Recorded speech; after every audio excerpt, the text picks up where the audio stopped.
Viewers, এই মুহূর্তে আপনাদেরকে আমি যে জায়গাটি দেখাচ্ছি বা যে মুহূর্তটি দেখাচ্ছি সেটি হচ্ছে, আপনারা জানেন যে 4 জানুয়ারি 2025-এ বাংলা চলচ্চিত্রের 80-র দশকের জনপ্রিয় চিত্রনায়িকা অঞ্জনা রহমান তিনি রাত 1:20 পরলোক গমন করেছেন।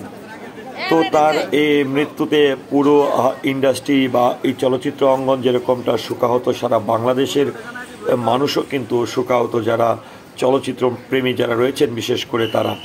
তো আমি এই মুহূর্তে আপনাদেরকে একদমই যেটি দেখাচ্ছি যে, আপনারা জানেন যে প্রথমেই তিনি অসুস্থ হওয়ার পরে তাকে গুলশানত যে ইউনাইটেড হাসপাতাল রয়েছে সেখানে কিন্তু টানা বেশ কয়েকদিন তার চিকিৎসা সেবা দেওয়া হয়, কিন্তু সেখানেও আসলে চিকিৎসা করে ব্যর্থ হয়।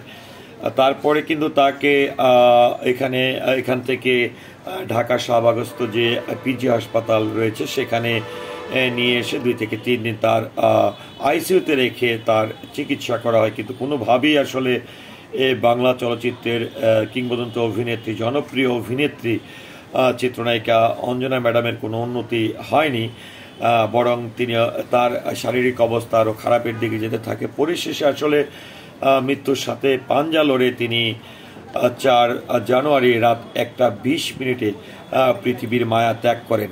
তো আমরা এই মুহূর্তে আপনারা দেখতে পাচ্ছেন যে সেই বাংলা চলচ্চিত্রের জনপ্রিয় চিত্রনায়িকা অঞ্জনা ম্যাডামকে এবং অঞ্জনা ম্যাডামের যে মরদেহটি রয়েছে সেটাকে কাফনের জন্য প্রস্তুত করে এই পিজি হাসপাতাল থেকে বিএফডিসির জন্য কিন্তু রেডি করা হচ্ছে। এবং যে এই ঘরটি থেকে আসলে বেসিক্যালি এই অঞ্জনা আপাকে নিয়ে বেরিয়ে আসা হয়েছে, এখানেই আসলে তাকে মুসলিম ধর্ম মোতাবেক কিন্তু তাকে দাফন কাফনের জন্য সুব্যবস্থা করা হয়।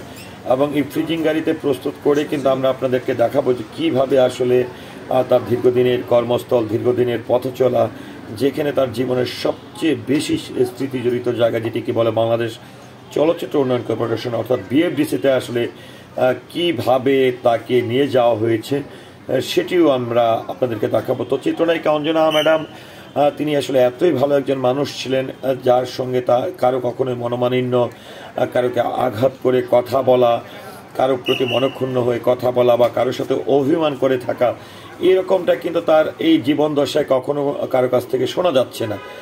এখানে প্রত্যেকটি মানুষের মধ্যে কিন্তু একটি আক্ষেপ কাজ করছে যে কোনোভাবে মেনে নিতে পারছে না যে এত হাসি খুশি থাকা একজন জনপ্রিয় চিত্রনায়িকা এত তাড়াতাড়ি পৃথিবীর মায়া ত্যাগ করে চলে যাবেন। তো ভিউয়ার্স, আমরা পিজি হাসপাতাল থেকে আসলে একটি গাড়ি বহরে করে কিন্তু আমরা এই জনপ্রিয় চিত্রনায়িকা অঞ্জনা ম্যাডামকে কিন্তু আমরা বিএফডিসির দিকে নিয়ে যাচ্ছি এবং সেই মুহূর্তটি কিন্তু আপনাদেরকে দেখানোর চেষ্টা করছি। তো যাই হোক, পিজি হাসপাতালে বাংলা চলচ্চিত্রের এই জনপ্রিয় চিত্রনায়িকা অঞ্জনা ম্যাডাম 4 জানুয়ারি পৃথিবীর মায়া ত্যাগ করেন। তারপর আসলে কিভাবে হাসপাতালের যে আনুষ্ঠানিকতা সেটি সম্পূর্ণ করে কিন্তু তার সেই চিরচেনা জায়গা যেখান থেকে একজন কিংবদন্তির জন্ম হয়েছে বিএফডিসি, সেখানে নিয়ে যাওয়ার যে চিত্রটি সেটি আপনাদেরকে দেখানোর চেষ্টা করছে। তো ভিউয়ার্স, জনপ্রিয় চিত্রনায়িকা অঞ্জনা ম্যাডাম সম্পর্কে আপনার যদি কোনো মতামত থাকে অবশ্যই কমেন্টের মাধ্যমে জানাবেন। সেই সাথে ভিডিওটি সকলকে শেয়ার করার জন্য অনুরোধ করছি। আল্লাহ হাফেজ।